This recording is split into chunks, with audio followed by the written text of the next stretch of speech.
కలకత్తాలో వైద్య విద్యార్థిని పాశవికంగా హత్య చేసి చంపినటువంటి సంఘటనలో దేశంలోని వైద్య వ్యవస్థ అంతా కూడా ఒక కుదిపింది. కేవలం వైద్యులని కాదు, వైద్య సిబ్బందిని కాదు, ఆసుపత్రులని కాదు, దేశంలో అనేక చోట్ల అమ్మాయిలకు వ్యతిరేకంగా ఇటువంటి అఘాయిత్యాలు జరుగుతూనే ఉన్నాయి. వీటి వ్యతిరేకంగా పోరాడాల్సిన సమయం వచ్చింది. ఎందుకనంటే చాలా వృత్తిరీత్యా చాలా నిబద్ధతతో ఉండి ఒక చోట పనిచేసుకున్న అమ్మాయిని ఆమె చదువుకున్న ప్రదేశాలు వెళ్ళి చంపడం అనేది చాలా చాలా తప్పు. ఈ సంఘటన దేశంలో ఎక్కడ జరగకూడదు. ఎవరు జరిగినా, మన వాళ్ళకి జరిగినా, ఎవరు జరిగినా మనకి ఎంత బాధ అవుతుంది. కేవలం మేమని కాదు, డాక్టర్లని కాదు, మీరందరూ కూడా, మీరందరూ కూడా ఒకసారి ఆలోచించాలి. మీరందరూ కూడా దీని వ్యతిరేకంగా పోరాడడానికి సమయం ఆసన్నమైంది. చాలా తప్పు. ఎవరి పని వాళ్ళు చేసుకుంటున్నప్పుడు వాళ్ళని చంపడం అనేది చాలా తప్పు. ఇదంతా కూడా సమస్యలు అంటూ ఉంటాయి దేశంలో, కానీ దాన్ని పోరాడాల్సిన పద్ధతి ఒకటి ఉంటుంది. మేము కేవలం డాక్టర్లుగా పేషెంట్స్కి ట్రీట్మెంట్ ఇవ్వకూడదు అని చెప్పి మేము నిర్ణయించుకోవట్లేదు. ఇది కేవలం ఒక సమ్మె లాంటిది కాదు. వ్యవస్థలో ఉన్నటువంటి ఒక లోపాన్ని ఎత్తి చూపడానికి మేము చేస్తున్న మంచి ప్రయత్నము.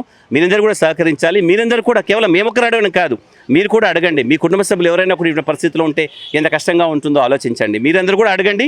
మీరు కూడా సమస్యని ఎత్తి చూపండి. మీరు కూడా ప్రభుత్వాన్ని ప్రశ్నించండి. ఎలా ఇది ఒక వ్యక్తి అని కానీ, ప్రభుత్వం అని కానీ, పార్టీ అని కానీ దాంతో సంబంధం లేదు. దేశంలో పలు చోట్ల అనేక ప్రదేశాల్లో జరుగుతూ ఉన్నాయి. ఇది బెంగాల్లో ఒక చోట జరిగిన సంఘటన, కానీ దేశంలో అనేక సంఘటనలు జరుగుతున్నాయి ఆడవాళ్ళకి వ్యతిరేకంగా కూడా. ఇది చాలా తప్పు.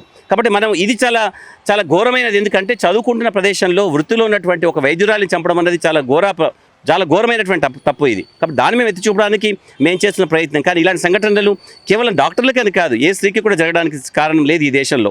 కాబట్టి ఇక్కడ ఉన్నటువంటి లోటుపాట్లు ఏమిటి, ఎందుకు అలా జరుగుతున్నాయి, ఎక్కడ జరుగుతుంది, ఇంత పాశవికంగా హత్య చేయాల్సినంత అవసరం ఏమొచ్చింది తెలుసుకోవడానికి చాలా కఠినమైన శిక్షలు ప్రభుత్వాలు అవలంబించాలని చూస్తున్నాం. రాష్ట్ర ప్రభుత్వాల, కేంద్ర ప్రభుత్వాలని కాదు, అన్ని ప్రభుత్వాలు కలిసి చేయాల్సిన అవసరం ఉంటుంది.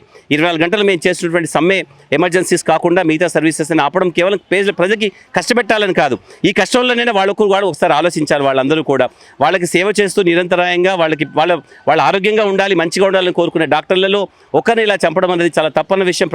దేశంలో ఉన్న ప్రతి ఒక్కరూ ఆలోచించాల్సిన విషయము. కేవలం మేము ఒకరిని చేసిన సమ్మె కాదు, మీరు సైతం దీంట్లో పార్టిసిపేట్ చేయాల్సిన అవసరం ఉంటుంది.